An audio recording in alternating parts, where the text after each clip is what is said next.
All right, Jackie, it is, what are we? We're July 29th, 2025. We're in Hyderabad, India. We are. Jackie, tell us who you are, where you're from, what do you do, and why are you in Hyderabad? I'm Jackie Cork. I live outside of Boise, Idaho. I'm Executive Director of Dignity Freedom Network, and I am in Hyderabad bringing this lovely group to see the work that I talk about all the time in the United States and fundraise for. Awesome. And I know there are some sensitive issues with the group that you work with, so I'm going to ask you a series of questions. These ones that we're doing today are a little bit more fun, just kind of about India and Hyderabad in general. Yeah, sure. Some of them may lead into that, Okay. and I just want to make sure that I've got your permission to take your video today, take Yes. your audio, Yes. but I do know that your permission is kind of contingent on making sure that we're sensitive about Yep. the work that's done and some of the issues that Yeah. you've explained over the last couple of days. Yeah. So I'm aware of that. My team will be aware of that. I'm aware of it. And are you okay with us still I doing this? am. Yeah. Okay, thank you. Appreciate that. All right. I can tell you're an attorney.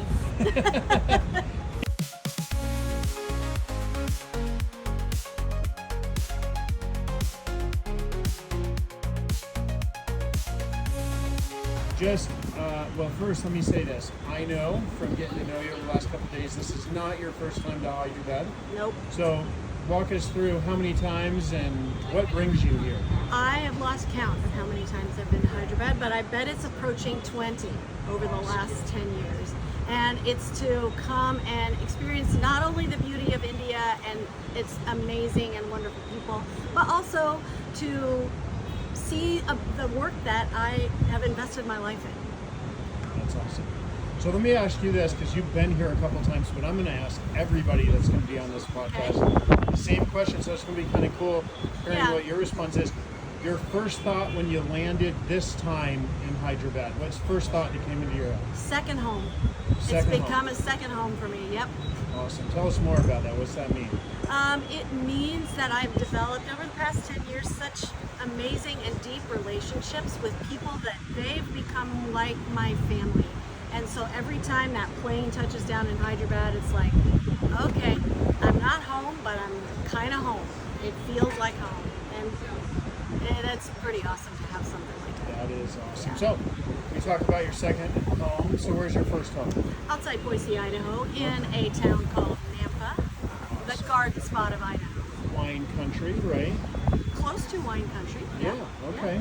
And that was interesting because on our drive today we saw a bunch of grapevines. We did. And we've actually on the menu over here. Yeah. Over here. Over there. There's some wine. Yes. And some of it's Indian wine. Do you know if it's made here in Hyderabad? I don't know if it's made here in Hyderabad, but I know India's been trying to grow their wine industry.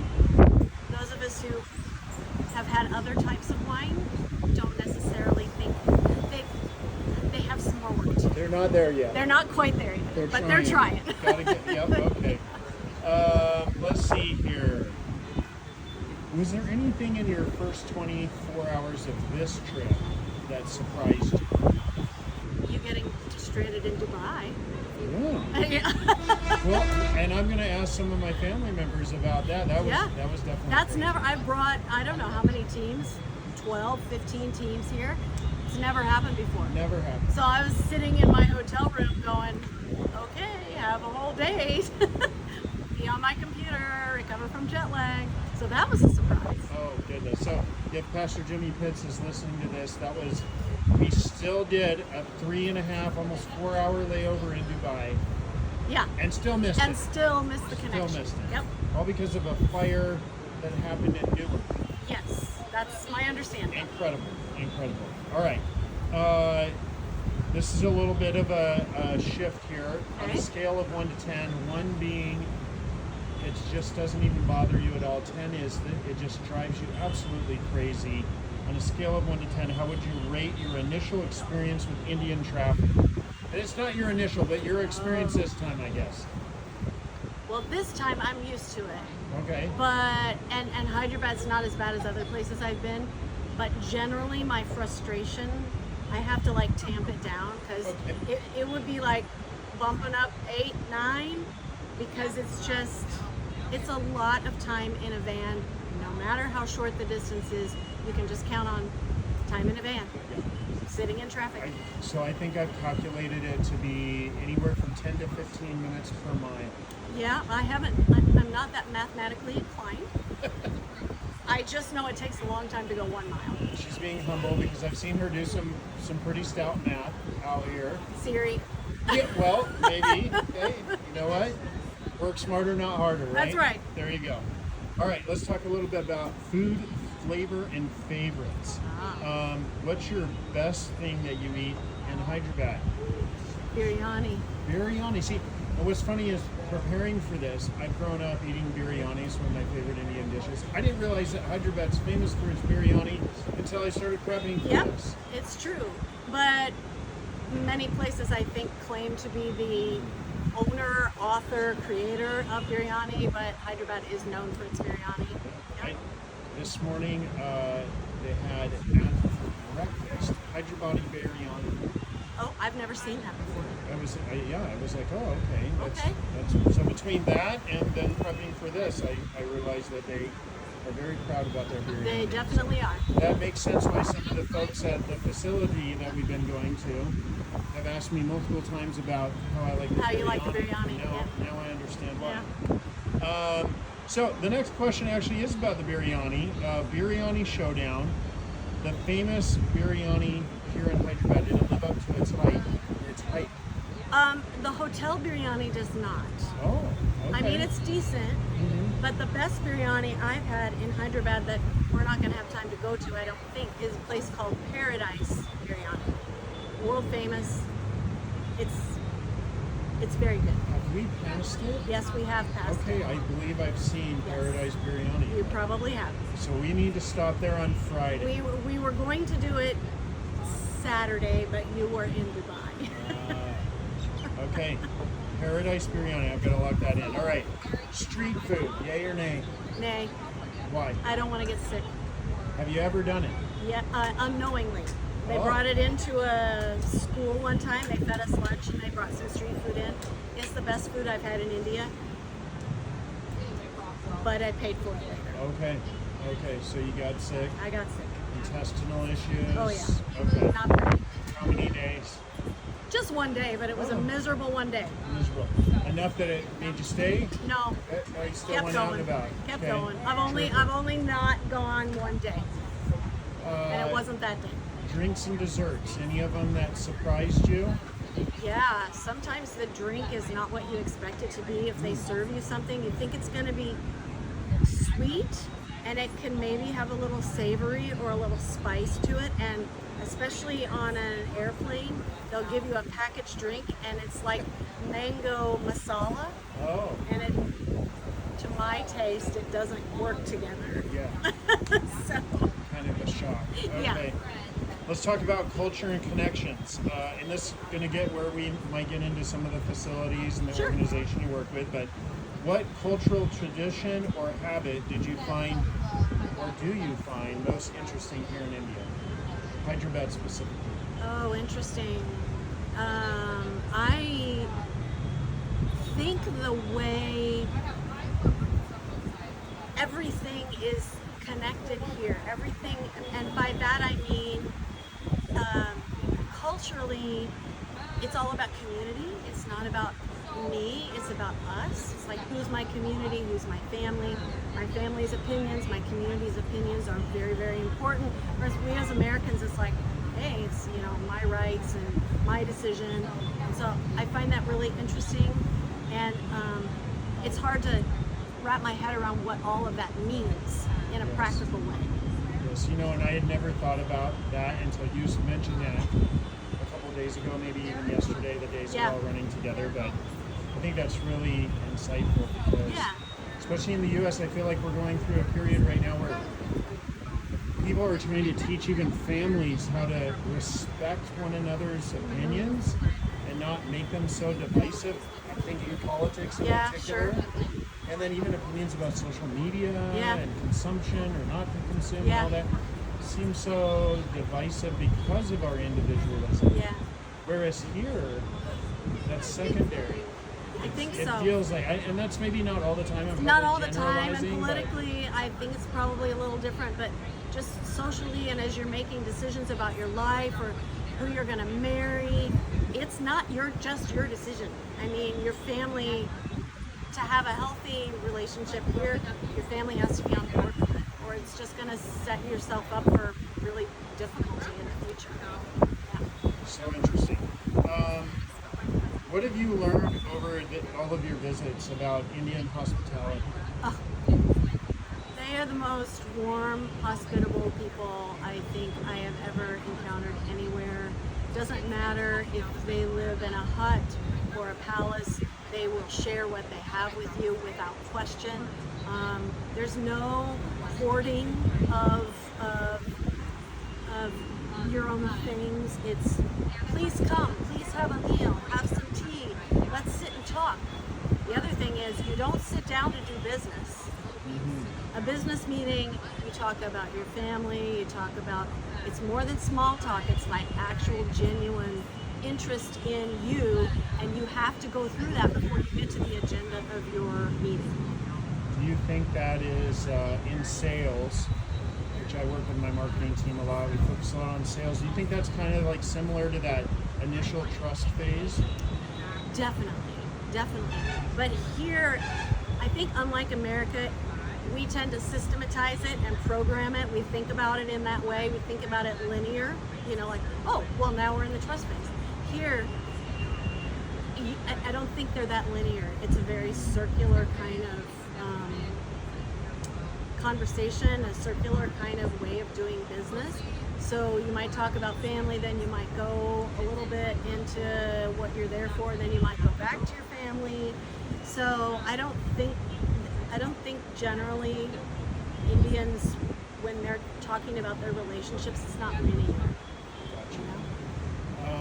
Now, in full kind of disclosure to the audience, you tend to probably spend, is it fair to say you spend more time with the Christian community here? Yes, in that's Hyderabad? very fair to say, yeah. So the hospitality, do you feel it's specific to the Christian community or the No. Hindu and the Muslim, like all of the? I think it's all, everything I've seen, it's all, because I've been in Hindu homes, I've been in Muslim homes, I've been in both kinds of communities, and the hospitality is the same.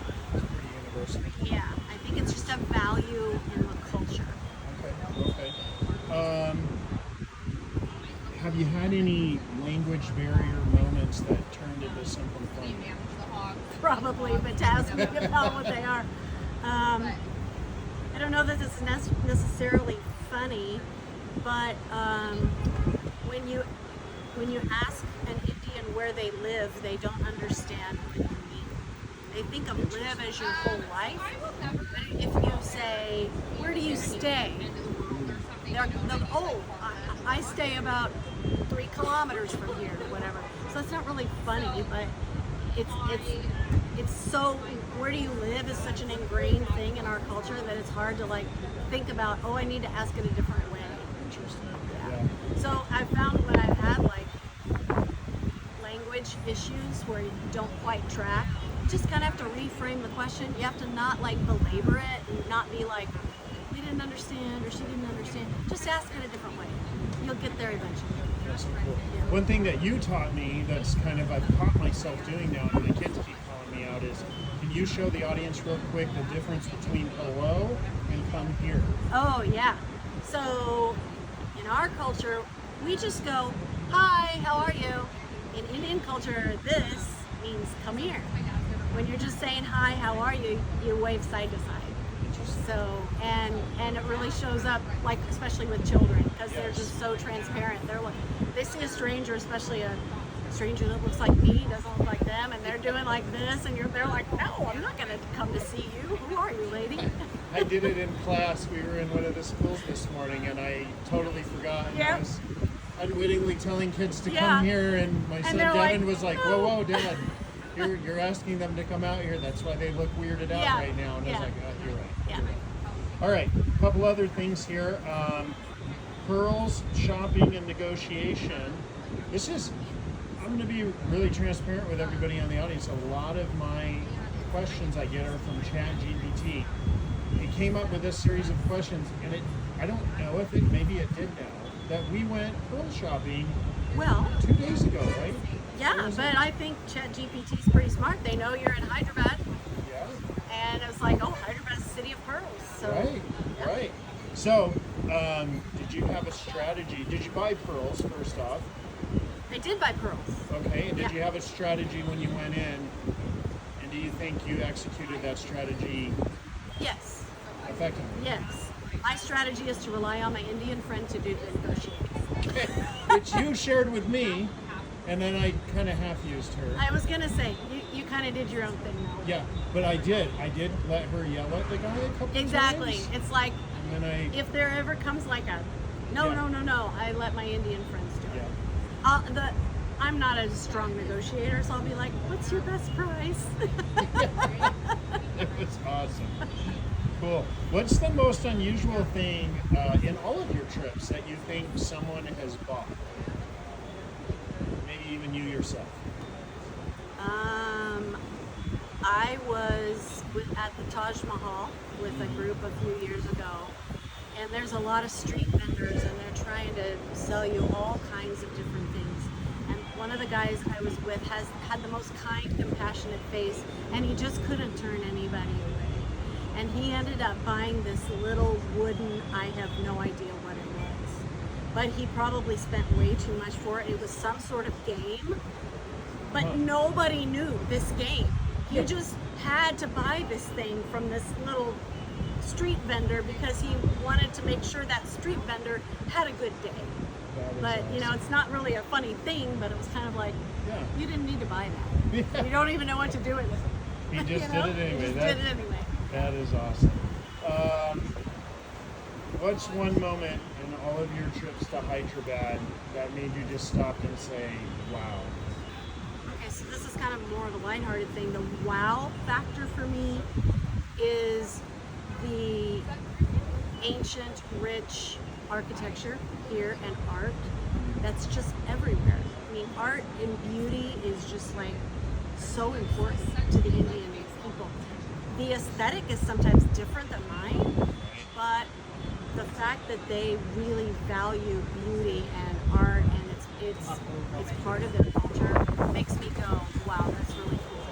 And then I think the other wow every time I'm here is seeing the faces of girls that live in our shelter and just their knowing the circumstances they come from and then seeing their countenance. They're bright, they're smiling, they're laughing, they're singing, they're having a great time.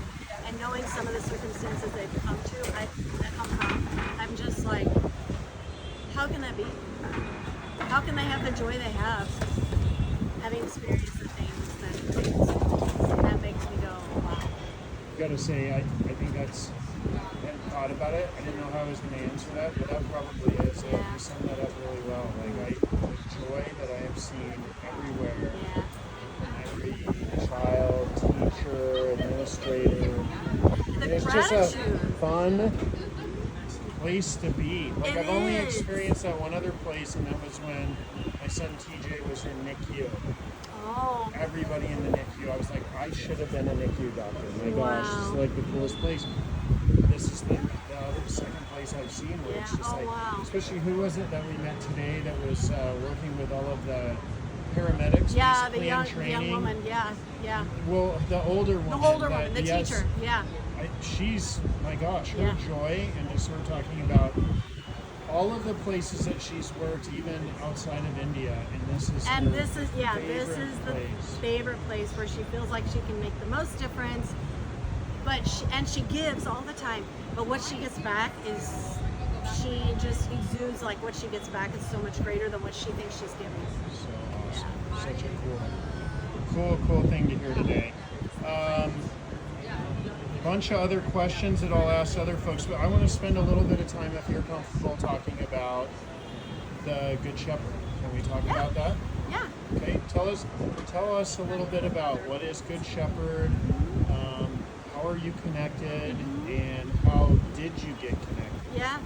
So Good Shepherd is really a holistic, whole life development organization that's here, focusing on people's spiritual needs, educational needs, emotional needs, physical needs. And so, and really working with people who are marginalized, people who don't have opportunity to experience dignified health care, or experience quality education, or experience a way to earn a living that isn't demeaning, a way to fight exploitation. And so the way I'm connected is I'm executive director of DFN, Dignity Freedom Network. We were created in the late 90s to support this work that happens to really transform lives, transform entire villages, transform culture. And not to say that Indian culture is bad, but to help people who rest like at the bottom of society or even outside, to recognize their value, recognize their worth, recognize that they are loved and created by God, and that they can make a contribution to the world, because they, from the very moment they're born, they believe and they're taught that whatever station they have in life, they deserve it. They did something in a prior life to deserve. And so if you feel like you don't have any option, or you earned this place in this life, you have no hope. Right. So Good Shepherd really was created to give people hope. I'm not going to go there yet. I do want to talk a little bit about some of the challenges Good Shepherd is having, especially recently. But before we go there, tell the audience a little bit more. You said give them dignity. Yeah. What does that look like? Tell us practically. Like, what are you? Yeah. What skills? Yeah. So it depends on the person in the community, but we firmly believe in that every child should have the right to a quality English medium education. India's got 9 national languages, thousands literally of dialects and local languages, but English is a unifying language in the country. English education isn't accessible to everyone. It's only accessible to people with means. But English is the language of business in India, and the language of commerce, of education. And so it's really key for kids to learn English in order for them to lift up themselves and in turn lift up their families. And we found that when a child of an illiterate set of parents goes to school, learns English, graduates from high school, goes on to higher studies, it lifts up the whole family.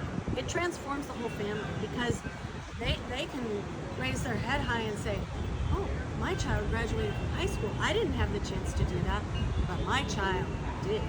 Right. So, and then for women who didn't have an opportunity to go to school, didn't have an opportunity to learn a skill, without that they might end up exploited. They might end up working in a farm field, back-breaking labor, breaking up concrete, making bricks. And so for women, we teach them a dignified skill. It could be tailoring, cosmetology. I got some henna from some students yesterday. They learn a little bit of conversational English. They learn a little bit of computer. We also have some paramedical training for women that do have some level of education, where they can hold their head high. They can attend a graduate ceremony. They can receive a certificate, and they can go into the marketplace and start their own small business, or they can get a government job with medical training. And one thing I found fascinating is even some of these women, like you said, they're a little bit older, because you teach up through 10th grade, generally with education. And then from like 10 to 12th grade, maybe even a little bit older, you're bringing in some of these other ones. They're learning conversational English in like a year, right? Oh yeah. It's unbelievable. I mean, we hear of immersive education in where we live. This is like, they're almost expected to be fluent within 6 months. If their course is a 6-month course, and one of them's 6 months and one of them's a year, these women are learning it. Yes. And I mean, they're so grateful, yeah, you know? They are. not to cut you off, but so the young ladies that we met today, young women, had started in June, right? Yeah. And we're the end of July, and Yeah. they were already standing up and confidently Yeah. telling us their name, Yeah. where they were from, and Yeah. what they were studying. And the course they're taking. Yeah. Which was, Yeah. and then there were a couple of gals that had just started like the day before. The day before. And they clearly were a little bit nervous. Yeah. But the other students were already helping them out. Oh yeah. And we're talking Goes a back to couple that months community in. thing. You know, it's like, It was hey, so it's cool part to of my see that. community. We're gonna lift my community up. If I Right. lift this one girl up who just arrived and is nervous and scared and homesick, we're gonna rally around her and we're gonna support her. So cool. Yeah. So cool. I talked a little bit about, I just briefly mentioned the challenges. Can you Yeah. tell us, so I guess I want to ask it this way. What is good shepherd? What isn't good shepherd? In the context of the challenges that Good Shepherd's going through right now. So, Good Shepherd is a Christian organization. Good Shepherd at this point is not focused solely on evangelism or winning the lost to God. Good Shepherd is focused on lifting up the whole person. And that's been very, it hasn't been because of they didn't make this shift because they started as really focusing on Christianity and evangelism and all of that kind of thing. But over the years, they began to recognize, yeah, people need God, but they also need to know how to read, and they need to know they need healthcare, and they need to know how to earn a living that isn't demeaning. And so it has morphed from more of a one-dimensional thing to an all-dimensional approach. At the same time that was happening organically within the organization, the government in India changed. For 125, 150 years, there was a huge Christian presence in this country, and a lot of missionaries. And when India became independent from the British and started lifting themselves up as a nation, it's not that they wanted to kick the missionaries out, but they wanted to develop their own national identity, and some missions work was tied with colonialism, and I'm kind of going off into random territory here. Fascinating. But in the mid-2010s, the government changed, and what had previously been a very friendly government to Christian organizations and supportive, all of a sudden made a shift, and the government and the ruling powers became suspicious of anyone doing community work who was Christian, because they thought their only agenda was to convert people to Jesus, when really the Christian organizations I know want to be the hands and feet of Jesus. Yes. So let me put a little skin on that if I can. So a student can come to Good Shepherd, yes, be a Hindu, be a yes, Muslim, yes, can go through all yes, of the grades, yes, leave as a Hindu or a yes. Muslim. You just said it absolutely right. Absolutely right. They can enter a Hindu, they can leave a Hindu. We expose them to Christian principles of dignity, and every human life has value. Expose them to the Bible, expose them to Christian prayer, expose them to Scripture, but all of that is done without expectation. No, so and It's again, not an agenda. Yeah, there's no agenda. The teachers aren't trained to No. try to proselytize, No. evangelize. Right.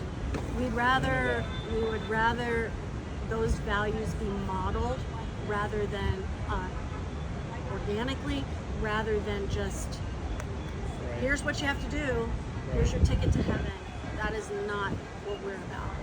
We're about actually bringing the kingdom of God to earth, which is peace and prosperity, equality and justice.